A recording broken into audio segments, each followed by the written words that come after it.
Thanks very much. Good morning, everybody. And as folks take the stage, just a reminder that we'll have a round of on-topic questions after the speakers, and then I'm available afterwards when the formal proceedings have concluded to take off-topic questions. We're all good? All right. So good morning, everyone. Before I begin, of course, I'd like to acknowledge we're on the unceded traditional territories of the Musqueam, Squamish, and Tsleil-Waututh people, and we thank them for their generosity to all of us who live on their lands as we move forward, striving to become a true city of reconciliation. I'm grateful to be joined this morning by Paul Mokry, Vancouver City Manager, Chief Karen Fry, Head of Vancouver Fire and Rescue Services, and Dale McCann from BC Housing. Together, four speakers today, represent the partners on the Memorandum of Understanding on Homelessness that I signed with former Housing Minister David Eby that led to us resolving the Strathcona encampment in 2021 and guides us here in our work today. So for the past few months, the city has been doing everything we can to support unhoused neighbors along Hastings Street. And since Chief Fry's order on July 25th, this extremely challenging situation has become even more complex. Our job is to balance the fire safety risk with the need of providing housing and compassionate care for some of our city's most vulnerable residents. And I just want to stop and emphasize that our approach here, the key principle is compassion, is that these folks that are living rough on the streets are our neighbors, they're our family members, they're sons and daughters, they're real people who need our help. And that's the underlying approach to everything that we do. This has to be a compassionate operation, and it needs to stand in stark contrast to the hatred that we're seeing, the heinous acts of violence against people who are in their worst possible circumstances of life. Our job is to help, to keep people safe, and to get people into a better place. So today, you're going to hear directly from our city leadership as well as from BC Housing on the work to date and what more we need to do, both here at the city and from our partners in senior levels of government. The bottom line is that we have made good progress in terms of moving people indoors, reducing fire risk, and clearing garbage and refuse from Hastings Street. We've done this by working closely with the province of British Columbia to identify new sources of housing and shelter that we can bring online while we continually work to identify more permanent housing solutions. I want at this point to personally thank Minister Murray Rankin, who just recently took on the new role of Minister of Housing. Minister Rankin, who I've known for a very long time, was briefed on his new role on Monday, and I was his first call on Tuesday morning. He has been personally engaged with all stakeholders in this situation, also visiting Hastings Street and talking with all those involved, both on the ground and in the city. So thank you very much to Minister Rankin for his personal support. We will be hearing shortly from Dale McCann of BC Housing, but also want to thank BC Housing for their work in assessing available housing stock and expediting unit renovations for eminent tenancy, as well as looking for new sites to lease or purchase. We're also in close communications and working with the federal government and Canada's Minister of Housing, Ahmed Hussein, and I'm feeling very hopeful that we'll have federal resources sometime soon, just as occurred in the Strathcona encampment. So before I finish and turn it over to City Manager Paul Mokry, I want to very much thank the City of Vancouver staff for their work to date on this incredibly challenging issue. This is very, very hard work, and staff have approached it abiding by our core principle of care and compassion. But as hard as it is on staff to do this, and as proud as I am of them, this is also very, very difficult for all those that are living rough on the street. And it's a very painful process for people that are already experiencing trauma, and this is only adding to their burden of life. So I want those folks to know that we're doing everything we can and working nonstop to restore your sense of belonging and dignity.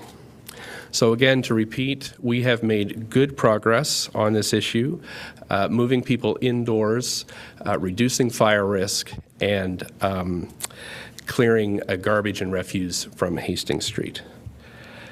So with that, I'll turn it over to City Manager Paul Mokry, who will provide more details on this situation. Thank you. Paul. Thank you, Mayor Stewart. Good morning, everyone. Thank you for your time today. As the Mayor's indicated, I'd like to provide an update on the efforts of City staff and our partners to support those who are sheltering outdoors on East Hastings Street in the downtown east side, and the daily work that we're doing to remove the structures that are posing significant fire and public safety risks. But first, while we're here today to speak specifically about Hastings, it's really important to note that there are people sleeping outdoors, sheltering outdoors across the city, across the region, across the province. This is not a downtown east side or a Vancouver problem. The factors that are leading to homelessness represent a fundamental systemic challenge that we're seeing in cities across BC and, in fact, across Canada. Indeed, we've seen for quite some time people sheltering in tents on Hastings Street and other streets in the downtown east side. Historically, on Hastings Street, our engineering crews have attended every day to clean the streets and the sidewalks. And in accordance with the city's street and traffic bylaw, people were required to pack up their tents and belongings to accommodate that work. What we've seen since the start of July, however, is a very substantial increase in the number of tents and structures along East Hastings Street, particularly between Main and Carroll. And we've also encountered increasing resistance from individuals on the street to remove their structures during the day in particular. As a result, there have been a set of extremely problematic conditions that have emerged along East Hastings. By early July, the sidewalks along those blocks had become essentially impassable for many residents, and the area has become increasingly unsanitary. Most concerning, we've seen very large volumes of combustible materials and fuel sources accumulating immediately adjacent to buildings along East Hastings. We've also heard additional or increasing reports of violence, and particularly violence towards women in this area. This situation poses immediate and serious risks to everyone in the neighborhood, both the people who are sheltering outdoors on the street and those people who live and work in the buildings along East Hastings. Given the acute housing needs in the city and other fires over the past year that have impacted our affordable housing stock, we remain also extremely concerned about the risk of losing more affordable housing in the downtown east side to fire. So as you know, on July 25th of this year, the fire chief issued the city with an order to remove structures, materials, and fuels along East Hastings. Since that time, the city has increased our staffing and resources in this area to encourage and insist people to voluntarily remove their structures, store their personal belongings, and relocate from the area. These efforts were underway prior to the issuance of the chief's order, and we are continuing with the aim of addressing the serious life safety risks and ensuring that the sidewalks remain accessible and sanitary, and that there's continued access to the buildings along those blocks. Now, we do know that many of the people on East Hastings do not have an option presently to move indoors, and we recognize the impact of this situation on them, as the mayor has indicated. We are aiming to approach this work with sensitivity to that reality and in a manner that respects their rights and circumstances. We're in close contact with the province regarding the situation and are working very closely with BC Housing, who you'll hear from shortly, to connect individuals experiencing homelessness, both on East Hastings and across the city, with options for housing and shelter as BC Housing identifies those options. The city's homelessness outreach team continues to engage regularly with people experiencing homelessness or at risk of homelessness along East Hastings, as well as the people staying in Crab Park and other locations around the city. Our outreach team works collaboratively with BC Housing's Coordinated Access and Assessment Team to identify candidates for suitable housing and shelter options and to support them in transitioning to those options. In addition, our outreach team works with individuals to provide rent supplements where those would be constructive. As I mentioned, we're also working with Vancouver Coastal Health and community groups to provide and support access to mental health and other health supports for people who need those.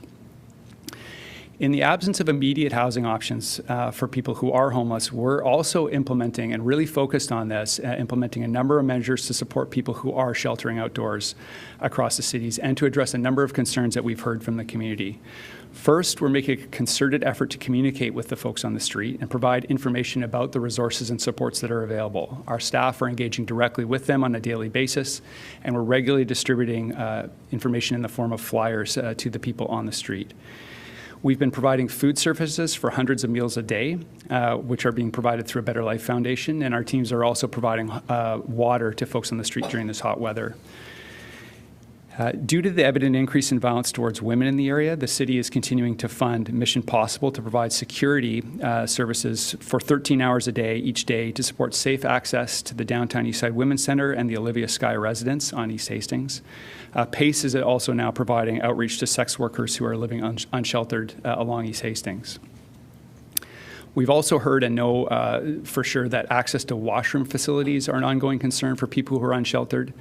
And that's been a focus for us as well. We have increased hours and access to those facilities across this area. That includes nearly 24 hours a day access to the public facilities at Main and Hastings Street, the reactivation of an automated public toilet at Pigeon Park that has been out of service, and we're working to implement a new mobile washroom trailer on East Hastings in this area as well. The Pigeon Park facility will be operational in the coming days, and we expect that the new mobile washroom trailer will be fully operational within the next 2 weeks. Both of those will be monitored by the Overdose Prevention Society, another one of our critical community partners.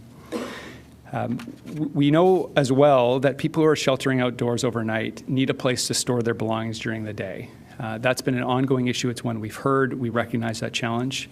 On a daily basis now, our staff are providing people on East Hastings with durable, large format storage totes to use for storing their belongings. And we're working with several nonprofit partners to provide options for people to store those belongings during the day. We're partnering with the Aboriginal Front Door to provide daily storage access at 390 Main Street. And this is in conjunction with a drop-in program for folks during the day that includes cultural and well-being supports, meeting services, and food programs. We're also working with Clean Start and Atira to provide storage options and continuing to work on expanding those over time. Specifically in relation to the fire chief's order and the need to address accessibility and cleanliness of the streets and sidewalks, our city staff are out daily working individuals to assist them in removing their structures and packing belongings. I'm very encouraged to say that our engineering staff, in collaboration with the community and our fire prevention staff, have been making steady, consistent progress since the fire order was issued. We're succeeding in clearing the highest priority areas identified by Vancouver Fire officers, such as building entryways and access to fire standpipes, and in removing high-risk flammable materials. Our engineering staff are removing approximately 2,000 kilograms a day of material from East Hastings, and a lot of that is combustible material. We've increased significantly our sanitation crews in the area to do this work, and we'll continue with this effort, working with the people on the street to resolve the hazards identified by the fire chief over the coming days. So with that, I'd like to turn you over now to Chief Fry to speak to you regarding the related fire safety issues. Thank you.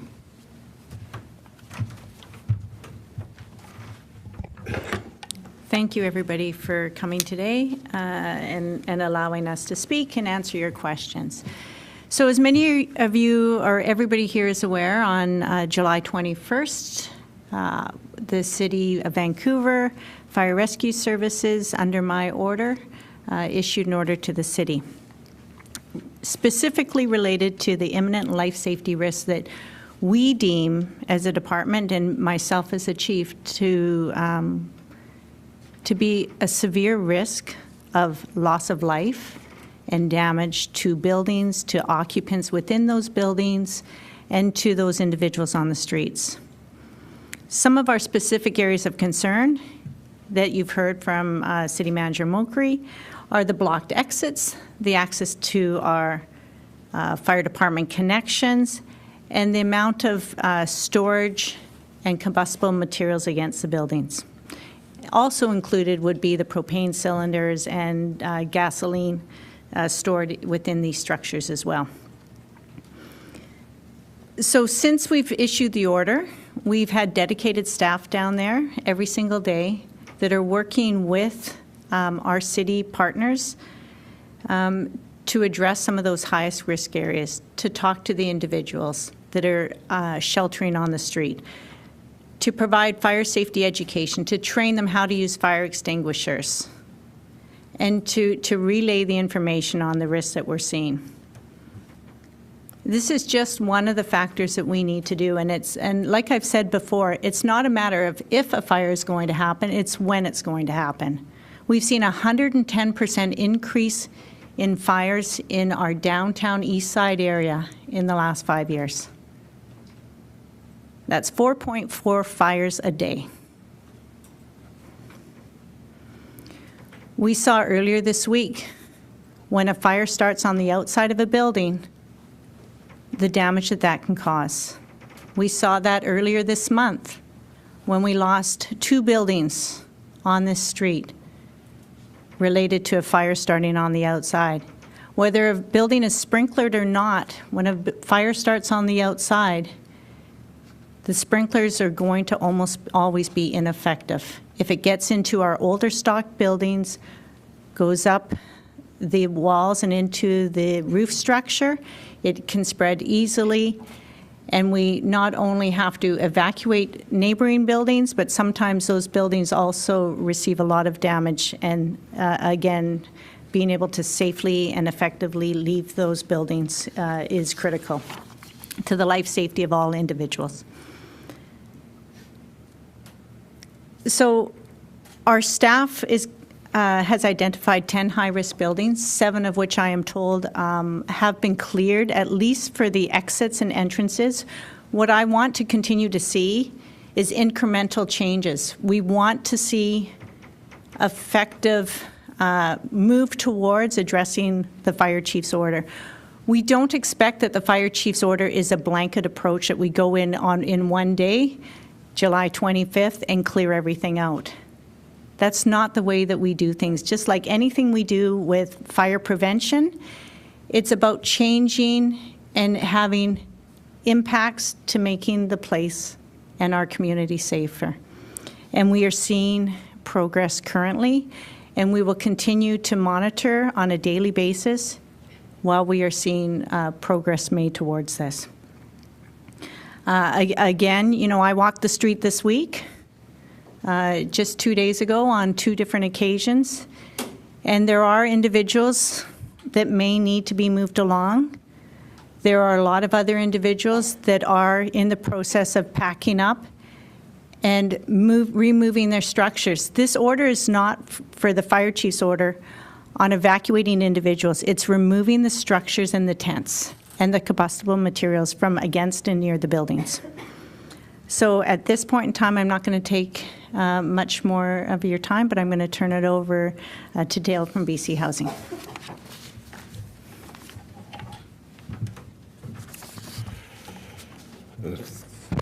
Thank you, Fire Chief Fry, and everyone who's spoken before me. I'd like to start by saying that BC Housing recognizes that housing is a human right, and the deeply concerning scenes from Hastings Street demonstrate how much more work we have to do to make housing a reality for everyone in our community. Since 2018, our government has massively expanded supportive housing, with more to come. In Vancouver alone, we've helped house over 1,400 people, and we now have about 700 more supportive housing homes on the way. We are bringing all of our resources to bear on what we can do to provide safe, secure, accessible spaces for people on Hastings Street so that they have a place to go. As the Mayor has mentioned, these people are our neighbors, our friends, and our family members. We're pleased that the city is also working on identifying sites for interim housing, and we're pleased to be working with the city on a variety of options, some of them including city-owned land, that will play an important role in moving people into temporary housing spots. I'd like to comment that housing is a complex issue which overwhelmingly affects those who've experienced discrimination, trauma, and marginalization. BC Housing is committed to supporting the city and our other partners with cultural and trauma-informed practices as we work towards providing safe spaces for those in need. To address some of the specifics that we now have, I'd like to be able to report that we have 20 new shelter spaces that have recently opened. We have a little over 50 indoor spaces that have either opened or will be opening very shortly before the end of this week, including SRO rooms and some leased hotel spaces. These spaces, as has been mentioned earlier by the city manager and others, are being offered to those who are most vulnerable and willing to move indoors. Remediation is underway on a number of SRO spaces that will open in the days and the weeks to come. We are exploring several other options for additional shelter and temporary modular housing, that in conjunction with our partners at the city. The city and their outreach workers are currently asking the people on East Hastings to voluntarily comply with the fire chief's orders. That's been detailed by the city manager. Their outreach workers and Vancouver Coastal Health are providing support services for the people on East Hastings, and our staff are working with them to prioritize those that are in greatest need. We've identified approximately 40 individuals who are among the most vulnerable and have shown a willingness to move indoors for the spaces that we currently have available, and we will be moving them shortly. They are known to our outreach partners at the city who have a long-standing relationship with most of these folks. These people are also willing to move and will be prioritized for the indoor spaces that are available. Everyone in the downtown east side who is homeless and is seeking to move will be eligible for units as they become available in the next few days, weeks, and months, including those on East Hastings, those who have been displaced by the fires, and those who are in Crab Park. I would just add to the comments that I've just made that the recent fires that we've experienced at the Winter Hotel, the Maple, and most recently at the Princess Rooms have added to the pressures that we're seeing in the downtown east side for spaces, and it's made our work and that of the city that much more challenging. We know that whatever we're doing is not enough. The most recent count found that there's 2,000 people without homes in Vancouver, and that's why we've approximately 700 new supportive housing homes underway. Ultimately, we will only be able to address homelessness by also addressing the factors that lead people to become homeless, including poverty, the need for affordable rental housing, and the need for robust health services. With that, I'll end my comments and welcome questions later. All right, folks. So we'll do one question, one follow-up on the topic, please. Unrelated, we'll take the rest afterwards. Question first. In terms of numbers, you gave some numbers there in terms of sort of the 40, and there are 2,000 overall. How many structures have been removed from that stretch on Hastings? How many structures still are aiming to be removed? How many people have actually been housed at this point right now? And what is your target in terms of how many spaces you think you will need? Do you want to start with the fires? I'll speak first of all to the effort we're making around structures and so on. And it's very difficult to quantify. It's a fluid situation. So structures are being taken down. We are seeing numbers of structures emerging every day as well. So it's very difficult to give a precise number. What we have been focused on, as I indicated, is prioritize locations that have been identified by the fire department. And there were 10 of the most critical fire safety risks. As of today, we've addressed 7 of those and are continuing to focus on those locations. So yes, there has been a reduction. At this point, it's very, like I say, very difficult to give a precise number. Similarly, the number of people. At the start, in mid-July, I should say, our outreach team estimated roughly 200 people on Hastings Street who are actually unhoused, but that number is shifting every day as well. With respect to the number of people who've been housed, I'll defer to Dale to talk more about that. So thank you. And as Paul Mulcahy has indicated, that those numbers are fluid and they change daily and sometimes hourly. I will say that we have identified, along with city outreach staff, the 40 individuals who are deemed of highest priority because they come from those locations that the city and Vancouver Fire and Rescue have identified as priority areas to clear. Those people, we have about 40 of them that have accepted housing. They are in the process of being moved. There's an additional 30 to 40 spaces that are available, and in the hours and the days to come, we will be filling those. In addition, we're bringing on, as quickly as we can, SRO spaces that we're renovating. We're actively looking for additional shelter spots. We're working with the city and supporting them around a number of things that the city manager has identified, such as storage units, washrooms, and supporting them in their efforts in that regard. But right now, the number is about 40. As to the number of folks on the street, as the city manager has indicated, the rough count we have is about 200 unhoused individuals. There are a number of people that are currently, we know have some form of housing that they're choosing to shelter on East Hastings, but that number changes all the time, and so it's very difficult to get an absolute count on that. You had several on that one, so I think we're just going to move on and get some other It was things just a asked. quick, it's related, it's There very was much about related. 4 in there. Well, it's numbers, I wanted specifics, that's all. It's the same topic, I just wanted more specifics.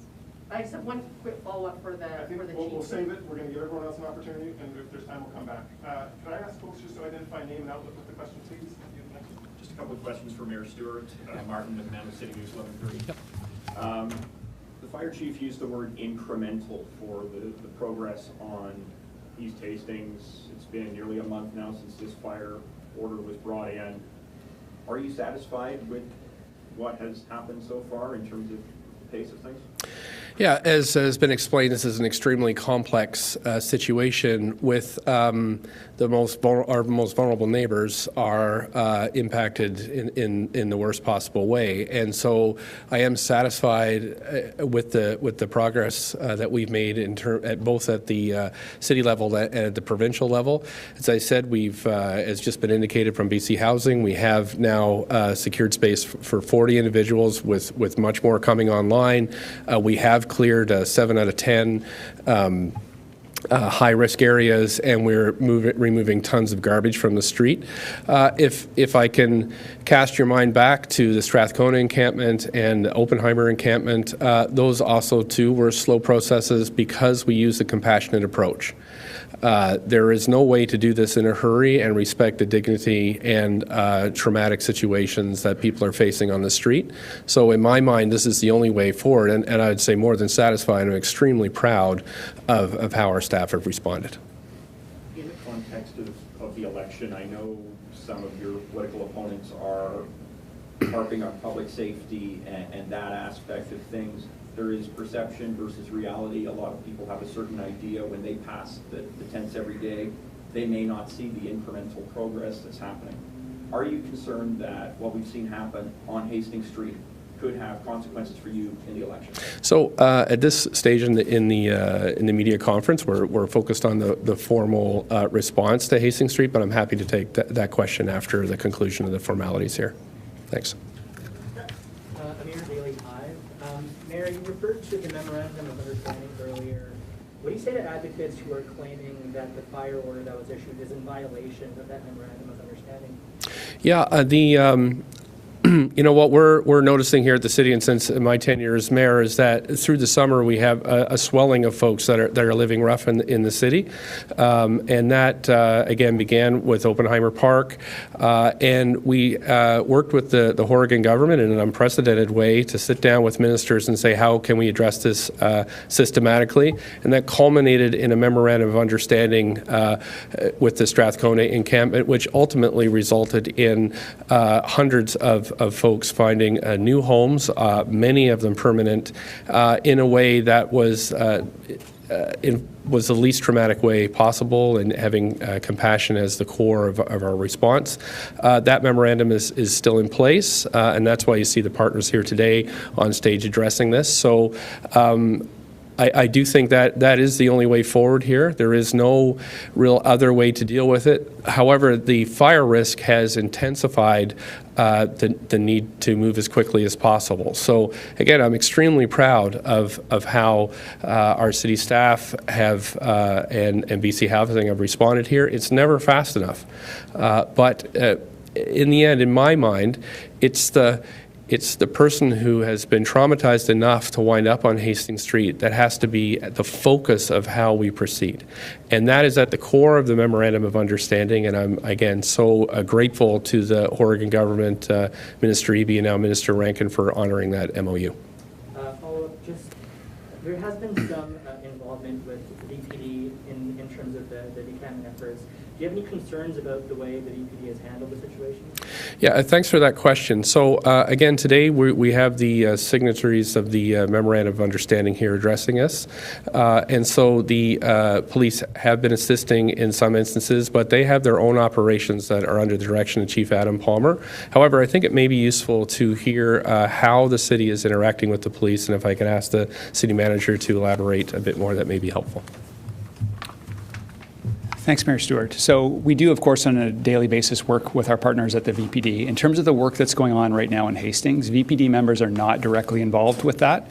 There was some involvement early in this process. I think our objective, shared by the VPD and everyone involved, is for an approach that doesn't focus on police or enforcement to achieve the outcomes that we're looking to achieve. So right now, VPD is not directly part of the operations. They're, of course, continuing to police the downtown east side, and that's their job, and I would defer to them to speak to that piece. Thanks.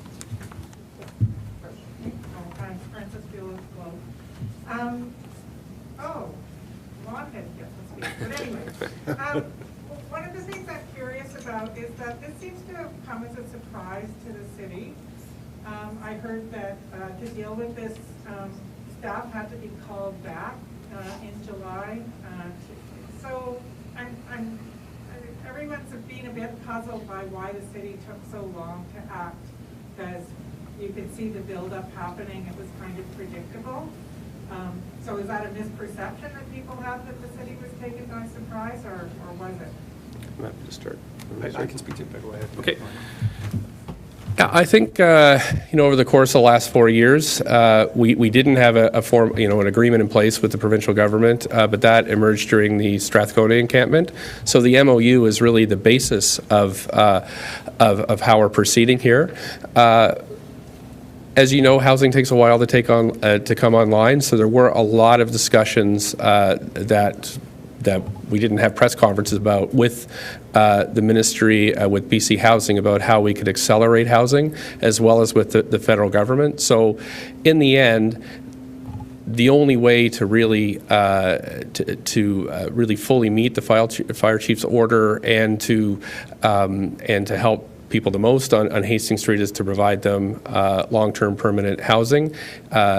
When that's not possible, then shelter is the next option, and that has what we've been working on really year-round. Just alone last year, we brought on 1,600 new units of housing, which is a ton, the most in the history of the city. That is with the assistance of BC Housing and with new investments by the federal government. So it's not that we were caught unawares, it's just that, again, the housing supply doesn't meet the demand, and so the compassion approach we're taking demands that is the response. Why did it have to get to the point where the fire chief has to issue an emergency order? Like, how was it allowed to get to that point? Well, I think that. I don't think it's an emergency order. Perhaps the chief can explain the urgency in what was requested here, but it is the lack of housing stock that is the core problem, and it's what because you don't want to just move people on to another bad situation. You want them to get them indoors, and that is the key approach here. I don't know if the fire chief or city manager wants to add. Yeah. Thanks, Mayor Stewart. I can add some additional context. So We do see a seasonal increase in people sheltering outdoors over the warmer months. So that's a historical pattern that we've observed in Vancouver. Also, the fact of people sheltering outdoors on Hastings Street overnight is not new. So that's an issue that we've been working with community for many years, and our crews would be attending the street every day to clean the street, and part of that would involve people removing their structures, at least for the day. What we saw at the beginning of July was a significant increase very quickly in the number of tents and structures on Hastings. That's not something that we have seen before in Vancouver. We've certainly seen large encampments, but a large linear encampment along a major thoroughfare was new. Concurrent with that, we saw decreased willingness on the part of people on Hastings Street to remove their tents and structures during the day to allow for cleaning and removal of excess materials. So then we had this buildup of risk. So that is a new phenomenon for Vancouver, and obviously we're now in the process of responding to that. Okay, I know I'm being hot, but you Sorry, talk I about just, Crown Park. sorry, I didn't Yeah. talk with. But I want to ask later, Crown Park, what's happening with those people? Hey, James Griffnick, Black Press Media. We've heard from a lot of unhoused people that they prefer to tent somewhere rather than stay in an SRO because of the poor conditions. Maybe there aren't sprinkler systems, there's infestations of bugs, there isn't air conditioning, they're not always allowed to bring their pets in with them. What are you doing to improve conditions in shelter space and housing to make sure these people actually want to stay there when they're given an option? I can take that one. So, first of all, let me acknowledge that we recognize that single-room occupancy hotels are less than an ideal housing situation. I would also point out that that it is the predominant form of housing on the downtown east side. I would also point out that there are a number of SROs that are either owned by the province or the city and managed by our nonprofit partners. But there are also a large number of SROs that are privately owned that we do not have the kinds of controls over that we would over those hotels that we have agreements around. Having said all of that, I will also point out that single-room occupancy hotels are, by and large, buildings that are 80, 90, 100 or more years old. They were not built for the kind of climate conditions that we are seeing emerge today. And as I said, we're also very cognizant of the fact that this is a less than ideal form of housing. To that end, we are working with the city, working with the federal government on long-term plans to either renovate or to redevelop a number the SRO stock within the downtown east side.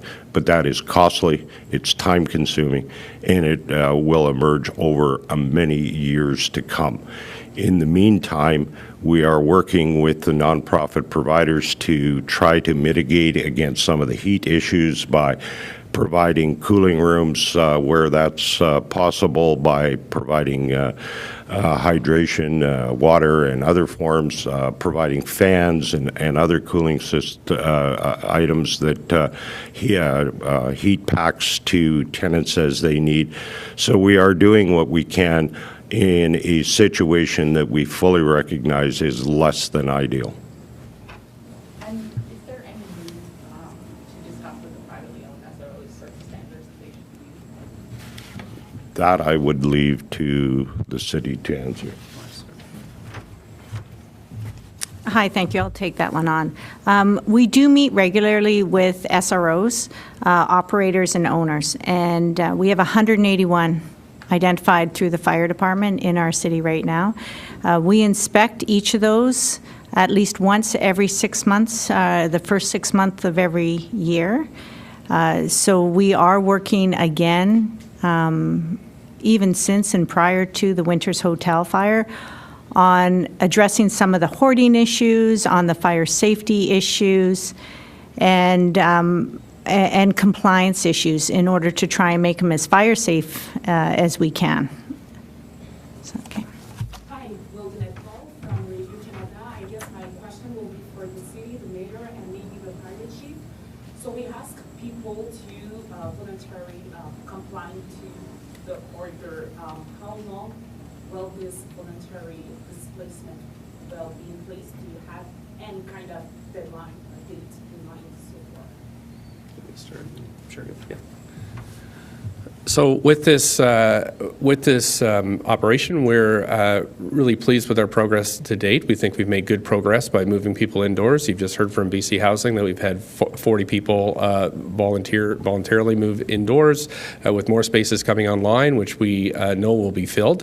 So in terms of moving people indoors, we feel that's good progress. Not fast enough for some people, but it is compassion that's the core of our response here. At the same time, we've met 7 out of 10 key fire risk areas, and that's also seen as successful with achieving 10 out of 10 coming soon. And finally, clearing all tons of garbage from the streets is also. So we're happy with the progress to date under this current approach, but are constantly reviewing, and perhaps the city manager can supply some more information on that. Thanks, Mayor Stewart. So as the Mayor indicated, this is a process that we're reassessing every day. Both our city crews along with representatives from the fire department and the chief. So our aim is to continue to make progress working with the people on the street. We're not working to a fixed timeline at this point. Again, our aim is to continue to see progress. Thank you. Second question will be for all of you, I guess, by the chief, BC Housing, and the city again. Some advocates are saying that the focus should be on SROs. City data suggests that there are more than 100 active fire bylaw violations inside SROs. So what is being done to reduce the fire risk inside these buildings? Obviously, we know how terrible there was many fires during the last months in Vancouver. Yeah, thank you for that. As I mentioned, we have 181 SROs within our city currently, and we've conducted 447 inspections. 72 of those properties, we've found violations this year alone. Violations can be anything from fire separations, holes in walls, to people that are hoarding, to a fire alarm that is activated and needs to be reset, or sprinklers that are activated need to be reset for fires. We have fires in our SROs. We have had 4,910 incidents in our SROs this year alone. Those also include overdoses and medical responses, so not just fire risk. These are some of our most vulnerable people in our community to address, and that's about 10% of our call volume, just to kind of put that in clarity as well. So we are continuing to work. We have a dedicated team working in the downtown east side with our SROs and with the partners to address and make sure that there is compliant and to address this concerns. I know some of the data that CBC potentially had may have been from a rental database. That is probably not the most accurate reporting data. We are measuring and reporting on our data internally, creating dashboards for ourselves so we can make sure that our inspectors are addressing them daily. But every single day, just like we have different people in our downtown east side, and it ebbs and flows, we see the same thing in our SROs with fire safety violations, incidents that occur, and things that we need to address every single day.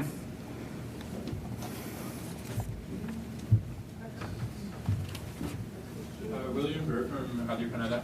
It still seems to me that you're asking people to leave without having a place for them to go, and the BC Human Rights Commissioner has suggested, like just offhand in an interview, a parking lot, like just somewhere where they can install their tents safely with services where it's safe for fire. Why not do something like that?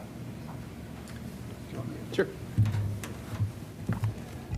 So it's a great question, so thank you for that. The reality is that we have hundreds of people across the city who are unsheltered. And that question of where do I go is one that they each have to answer every single day. So it's not at all limited to the people on East Hastings Street. I think the reality is, and our focus is working with BC Housing, the great work that they're doing to create indoor options for people and to facilitate people to move into those as soon as possible. So that is our focus. Concurrent with that, we're looking to provide supports for the people who are on shelter, and I spoke about those earlier: washroom access, storage for their belongings during the day, food, and connection to services. With respect to identifying alternate locations, there's a number of issues there. Practical to start.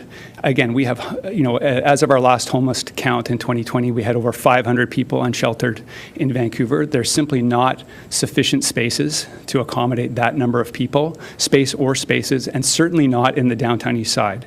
So what you're potentially contemplating there is relocating people to other neighborhoods away from services, away from their community, which would be extremely traumatic. Those large encampments, we also know from long experience in Vancouver, inherently become unsafe. So they would require a whole number of controls, one that would be very expensive and would detract both focus and resources from our aims around indoor shelter, but also would create barriers to people who, for example, are not interested in staying in shelters. Likely those barriers would present equally for a large kind of city-managed encampment. So we don't see that, have explored it in depth, we don't see that as an immediate solution. Really, the solution here are indoor options, and pending those, supporting the people on the street as best we can. Can I just address one thing here? So I think it's important to understand the level of effort we put in over the previous years. We had the Prime Minister commit to ending street homelessness and then put billions of dollars into providing new housing. And you saw that really hit the ground during the Strathcona encampment. We've had the same thing from this provincial government under David Eby and now Minister Rankin through BC Housing. All told, over the last 4 years, we've had over $1 billion of investment in either permanent or supportive shelter housing, which has provided space for thousands of folks that are living rough. And we're still not meeting demand. I think that's what folks have to understand, that you can't ignore the impacts of COVID-19. The impacts that it's all affected all of us. Well, of course, if you're the most vulnerable resident person living in a city, it's affected you the worst. We can't underscore enough of the ravages of the overdose epidemic, the poison drug supply. It has killed thousands of people in this province. That's affected their families. It's inflicted trauma. We had the Pope the other day recognize genocide and how that has impacted Indigenous peoples right across the country. All of this often centers in the downtown east side. So I am very grateful to the senior levels of government for their new investments, and what it has uncovered is that we need even more if we're going to address this through a compassionate approach. Otherwise, we're going to have happen what happens in other cities, which is thousands of people living rough. If you look at many U.S. cities, with the police being the main folks that are addressing this situation. So we cannot go down that path.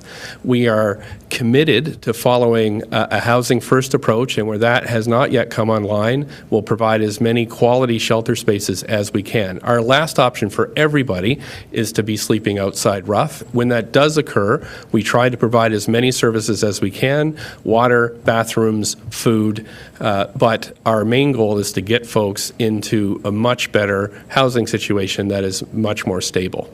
But thanks for your question. I heard you say in interviews that it's not something the city can do, that you need the other parts of government for those dollars. Yeah, absolutely. I mean, the city's main revenue sources are property tax, and we do when we build other housing, we collect revenues like community amenity contributions or development cost levies. More and more of our money that we get from development is going into housing provision. So if you look at the new Broadway plan that was approved, out of the $1 billion that we'll collect over 30 years, almost half of that is going into affordable housing. That's unprecedented. You will not see that in any other municipality in Canada. So we are gripped with this. We also are faced with a fiscal limitations based on the revenues that we have here at the city. So senior partners are absolutely essential. And thanks to the Prime Minister and Premier for recognizing this and putting in more money than really has ever been put in. But as we can see from the need, it's not meeting the need. So that is why I'm so proud to have BC Housing here with us today to recognize that we have an MOU, and if you read it, the core of the MOU is to have no one living on the street. But that is so difficult. And again, housing takes a while to produce. And as we see, we have folks working overtime doing the absolute best. So when I say I'm pleased with the progress, I am under the certain conditions. It is easy to be armchair quarterbacks here, but if you look at the fiscal reality of what it takes to create housing, I think we're doing well, but it's obviously not good enough. Thanks. Can I just... Sure, yeah, follow up on that.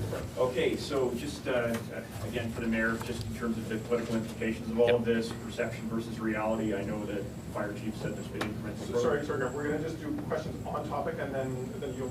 Okay, sorry, I thought we reached that point. Yep. Okay, yes, go. Just firstly, I'm wondering, you're talking about how there's a lot of efforts going on right now to try and bridge this enormous gap and find people available housing, and that work is happening. But how optimistic are you that we're ever going to catch up to this demand, that we're ever going to have what we need, and we won't continue to see situations like this where people have nowhere to go? Yeah. I mean, the ultimate goal is that no one's living on the street for a long period of time. That if this occurs to them, if they're living rough, then it's a short, non-entrenched period where we can move them on to a situation where their lives are improving. So, and this is why I'm so grateful to the Prime Minister for saying the federal government is committed to ending street homelessness, which is exactly the kind of cooperation that we need. We've had unprecedented levels of investment from the province after decades of really no investment. And so, but in order for us to catch up, it's going to take a long time. Most European cities, for example, would have 20 to 25% of their housing stock being government-owned. In Vancouver, it's about 5%. So we have a long way to catch up because we've over the long term, we've undermined these investments by not having investments from the provincial and federal levels of government. But this is coming. However, housing takes a long time to build, and it has to accommodate different groups. For example, Indigenous-based housing is much different than if you're, say, a resource worker that's been injured and living on your own. So the housing that's provided has to also meet the need of the people that are moving into it, which anybody would expect in their own circumstances. So we have to expect it in these circumstances too. So I know this is the only way forward. I think the investments have been huge. They had, like I said, over 1,600 units opened and filled last year. But that underscores the need. And the need is not just in the city of Vancouver. It really has to be a regional approach here. We have over 7,000 SRO hotel rooms in Vancouver that fill the bulk of the need for the region. But that can no longer be the case. Other municipalities also have to take social housing investments. Metro Vancouver, I know, is starting to pick that up. And I know other municipalities are also hearing the call. And I think that has to happen right across the province. I was just curious, you mentioned earlier on that the minister responsible for housing had actually visited people there, had gone potentially and talked to people. I was wondering, have you had the opportunity to do the same? Oh, yeah. So what were your impressions or perceptions when you went down? Oh yeah, I'm down all the time. I did have a tour a couple of weeks ago, many hours, where I went through SROs, I went through overdose prevention sites, I went through markets, I talked to people in tents, and I check in a shorter basis, I would say every couple of days. So my impression is when I talk to people, they are in deep need. They're not feeling good about their circumstances. They often wonder, how did I wind up here, and who's going to help me? And we're here to help. That's what we're here to do. It's not coming fast enough, but that is the core of what we're trying to do here, is to get people in a better circumstance and recognizing the trauma that's often led them to this circumstance. So that's what I'm hearing, and that's what drives all our actions here. It's a compassionate approach to get folks inside a warm and safe place where they can get their lives back on track. Okay, last question on this topic, and then Mayor Stewart will remain available afterwards. Last question goes to... Can I get my question answered about Crowd Park? What's happening with people there?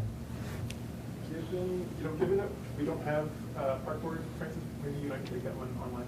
But BC Housing doesn't know. I can. I'll address it.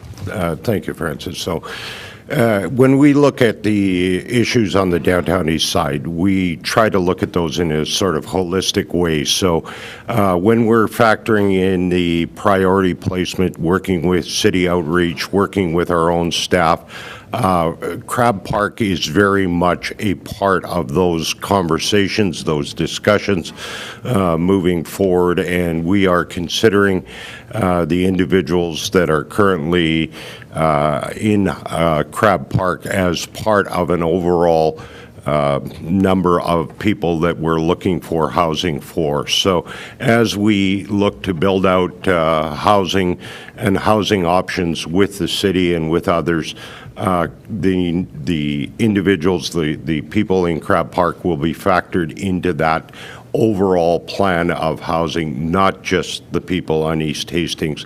We're taking a broader look at this and trying to identify those that are the highest priority. But can any of them be offered housing?